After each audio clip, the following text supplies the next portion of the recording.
श्रापित है वह पुरुष जो मनुष्यों पे भरोसा रखता है। अगला देखिए, आज 90% विश्वासी सोचते हैं कि अभिषेकित सेवक के प्रार्थना करने से ही प्रभु सुनता है।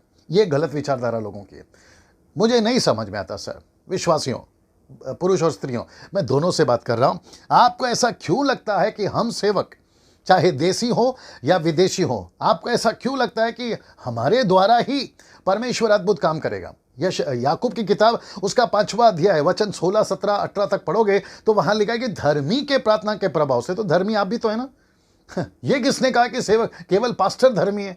ये किसने कहा कि इंटरनेशनल जो प्रीचर होते वही धर्मी है? ये किसने कहा कि जो घंटों प्रार्थना में बैठते वही धर्मी है? आप भी तो धर्मी है ना।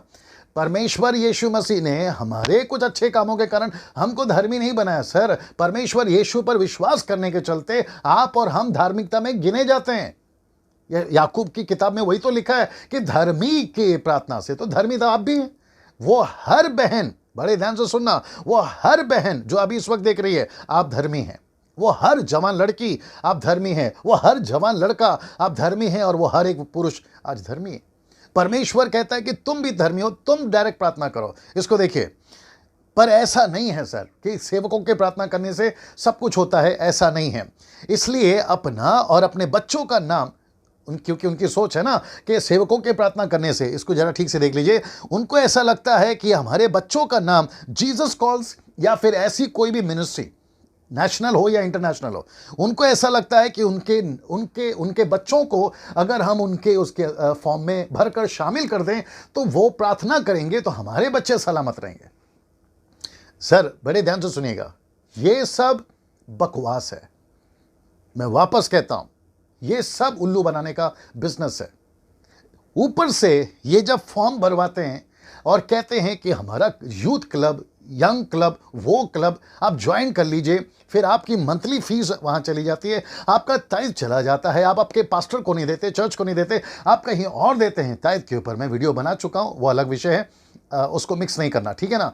कॉन्सेप्ट को समझिए, कॉन्टेक्स्ट को समझिए, मैं क्या बोलने की कोशिश कर रहा हूं। फिर ये सारा पैसा वहां देते हैं और फिर उसके चक्कर में आप संतुष्ट हो जाते हैं और आप घर पर बैठे बैठे टीवी देखते रहते हैं, आप पिक्चर जाते हैं, थिएटर जाते हैं, क्योंकि आपको ऐसा लगता है हमारा पैसा जा रहा है, हमारी फैमिली के लिए प्रार्थना कोई कर रहा है और परमेश्वर उसको सब कुछ ठीक कर देगा, हमें कोई प्रार्थना करने की जरूरत नहीं है। मैं ऐसे सेवकों से, ऐसी संस्थाओं से, ऐसे लोगों से कहना चाह रहा हूं कि सर आप लोग बहुत गलत कर रहे हो।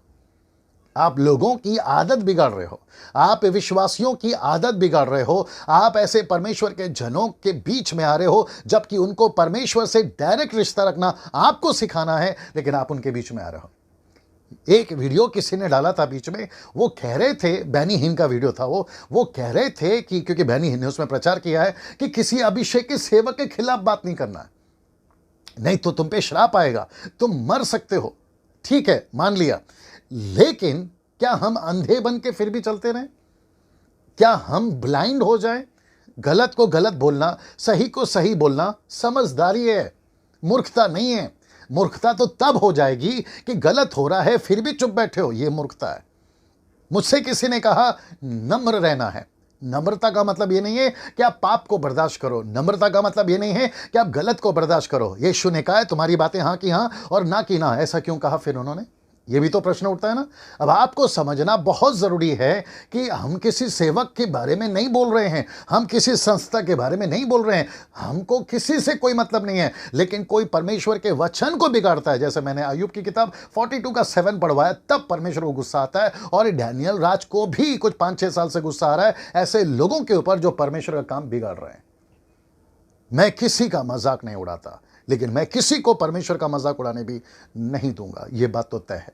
मैंने 2019 जैसे आया, मैंने फेसबुक पे डाला था कि सफाई अभियान, मोदी साहब ने भारत की सफाई अभियान, कलीसिया की सफाई अभियान, मैंने बोला कि मैं करूंगा वचन से। याद रखिए, इफिसियों 5:26 कहता है वचन के जल से कलीसिया को धोएगा, और यही कोशिश मेरी रहेगी जब तक मैं जिंदा हूं। जहां गलत है वहां गलत है, जहां सही है वहां सही है। अगर आप इस तरीके से परमेश्वर के लोगों को, भोले भाले लोगों को उल्लू बनाकर अगर पैसा लूट रहे हो, यह सरासर गलत है। परमेश्वर को आपको हिसाब देना होगा। क्या फायदा बेचारे लोगों का पैसा लेकर आप अय्याशी कर रहे हो, आप शॉपिंग मॉल में महंगे कपड़े खरीदते हो, आप लग्जरी लाइफ जी रहे हो, इंटरनेशनल घर बना के रखा हुआ है, आप लोग देश को छोड़कर विदेश में जाकर रह रहे हो, और ये सब हम भारत के लोगों का पैसा है। आप ये कैसे कर सकते हैं? उनको खुद को करने दीजिए ना प्रार्थना। और जितने माता पिता है ना, मैं आपसे कहना चाहता हूं, आपके बच्चे, आपकी बेटा बेटी का प्रार्थना कोई और क्यों करे, आपको खुद को करना होगा ना। आपको खुद को करना होगा, और साथ ही साथ जो आपके बच्चे बड़े हो गए उनको करना होगा। मेरा लड़का 11 साल का है, वो प्रार्थना करता है। मेरी बेटी 23 साल की है, वो प्रार्थना करती है। मैंने कोई फॉर्म नहीं भरा, और ना ही मैं कभी भविष्य में भरूंगा। मेरे बच्चों के लिए मुझे प्रार्थना करना है, उनको खुद को करना है। मेरे चर्च में जो लोग आते हैं उनको खुद के लिए प्रार्थना करना है। सार्वजनिक प्रार्थना हम जरूर करेंगे, लेकिन मेरा पेट दुख रहा है, सर दुख रहा है, मेरा ये प्रॉब्लम, मेरा वो प्रॉब्लम, मैं क्यों प्रार्थना करूं। आपको खुद को प्रार्थना करना है सर, आपको अपना संबंध प्रभु से बनाना है। इसको देखिए, जो लोग प्रार्थना करते हैं उन लोगों से कुछ पूछना चाहता हूं, बड़े ध्यान से सुनिए। मेरा प्रश्न यह है, आप परमेश्वर और उसके लोगों के बीच क्यों आ रहे हो। मैं लोगों से पूछना चाहता हूं, जो प्रार्थना करते हैं ना लोगों के लिए, उनसे पूछना चाहता हूं कि सर, आप परमेश्वर और मनुष्य, मतलब जो विश्वासी और परमेश्वर के बीच में आप क्यों आते हो। उनको देखने दीजिए ना, परमेश्वर से संगति करने दीजिए ना, उनको बात करने दीजिए ना परमेश्वर से। आप क्यों बीच में आ रहे हो। जो मुंबई से हैं, सुन रहे हैं, जितने भी सेवक लोग जो ऐसी वाली काम करते हैं, आपको समझना होगा सर एक बात को। जो नागपुर से, पूना से, पंजाब से, राजस्थान, गुजरात, हरियाणा, और फिर आप जहां से भी जो अभी मुझे सुन रहे हैं और मेरी हिंदी भाषा को समझ रहे हैं, मैं सभी को पूछना चाहता हूं कि आप परमेश्वर के बीच में क्यों आ रहे हो, परमेश्वर के लोगों के बीच में क्यों आ रहे हैं। उनको जोड़िए ना परमेश्वर से, ये इंपॉर्टेंट है। आप बीच में आकर उनके लिए प्रार्थना कैसे करने लगते हैं। कुछ लोग फेसबुक पे आते हैं रात को 11 बजे, 10 बजे, रात को 2 बजे तक भी लोगों को कहते हैं कि मुझे परमेश्वर ने आपके लिए प्रार्थना करने को बोला। मेरा प्रश्न है, परमेश्वर वचन के बाहर कैसे जाएगा, जबकि वचन कहता है हाय उसके ऊपर जो मनुष्य पर भरोसा रखता है। आगे मैं आऊंगा, इसको देखिए। ये जो चित्र है, अगर आपको दिख रहा होगा, आशा करता हूं कि आपको दिख रहा होगा, इसके ऊपर जो वचन आ रहा है उसको भी पढ़ लीजिए। लिखा है, क्या आपने बेबी केयर की दुकान खोल के रखी है। मेरा प्रश्न है, वो सभी फेसबुक, यूट्यूब, चर्च के पुलपिट, महासभाओं पर जो लोगों के लिए प्रार्थना करते हैं जिनका उद्धार हो चुका है, मैं ऐसे सेवकों से इस वक्त में डायरेक्ट बात करना चाहता हूं, क्या आपने बेबी केयर की दुकान खोली है।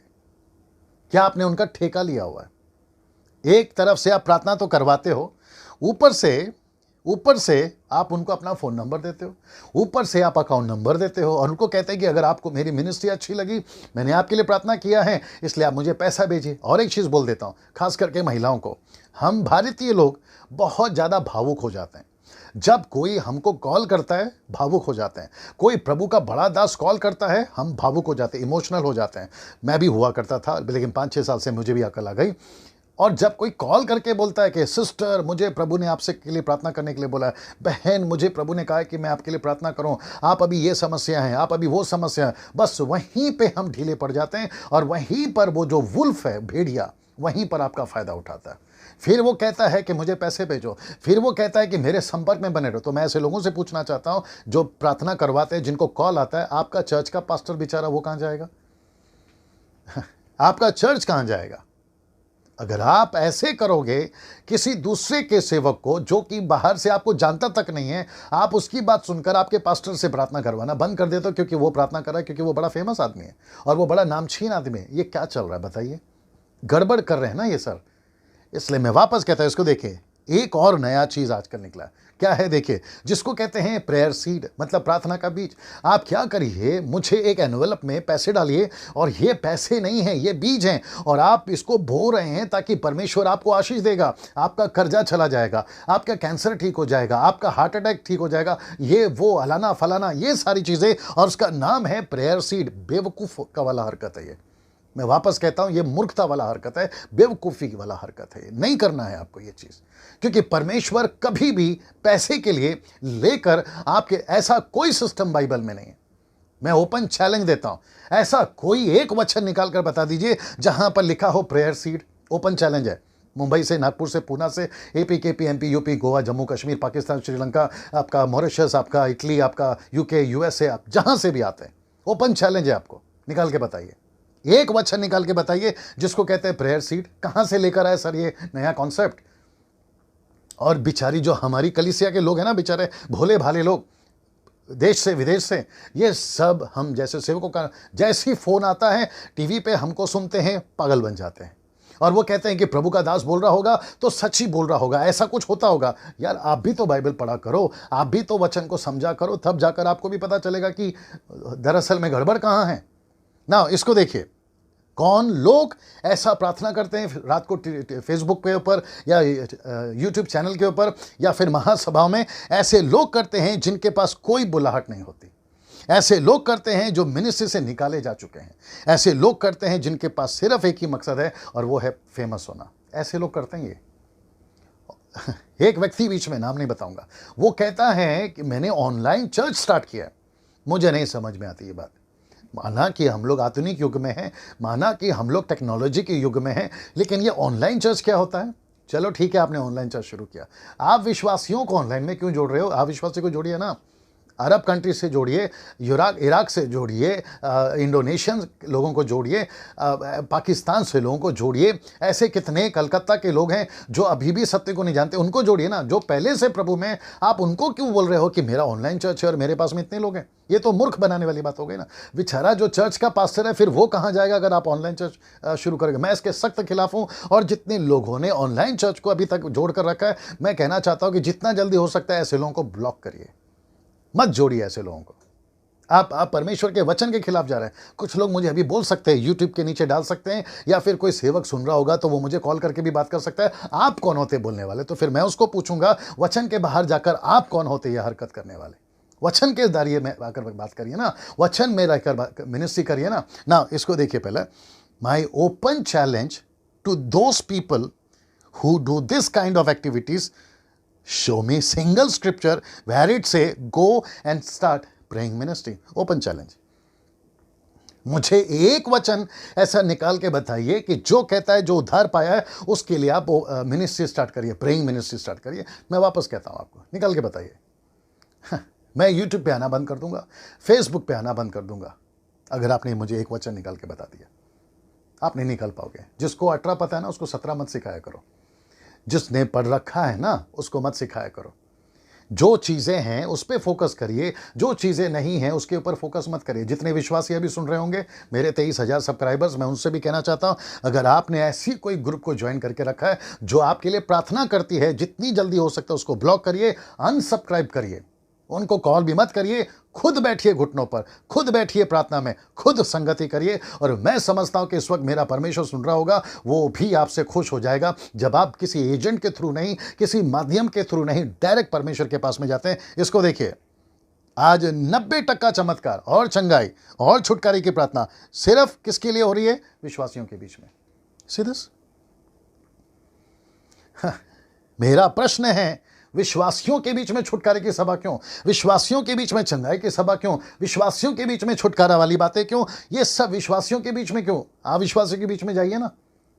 और जो विश्वासी हैं, मैं उनको भी बोलना चाहता हूं, कन्वेंशन स्पीकर बनकर मैं भी जाता हूं, क्रूसेड स्पीकर बनकर मैं भी जाता हूं, महासभा में मैं भी जाता हूं। मेरे पास में भी 20-30 हजार पब्लिक है। क्या बात करते हैं आप लोग? मेरे पास में भी अच्छे खासे लोग हैं। मेरी कलीसिया 200 गांव के अंदर और से भी ज्यादा चल रही है। क्या बात करते हैं आप लोग? आपके पास में भीड़ है, इसका मतलब ये नहीं है कि आप मनमानी करें। भीड़ तो कईयों के पास में आ जाएगी और अभी आप ही रहिए, तो इसका मतलब ये थोड़ी है ना कि आप अपनी मनमानी करें। मैं सभी विश्वासियों से कहना चाहता हूं, मैंने कभी नहीं कहा, मेरे किसी वीडियो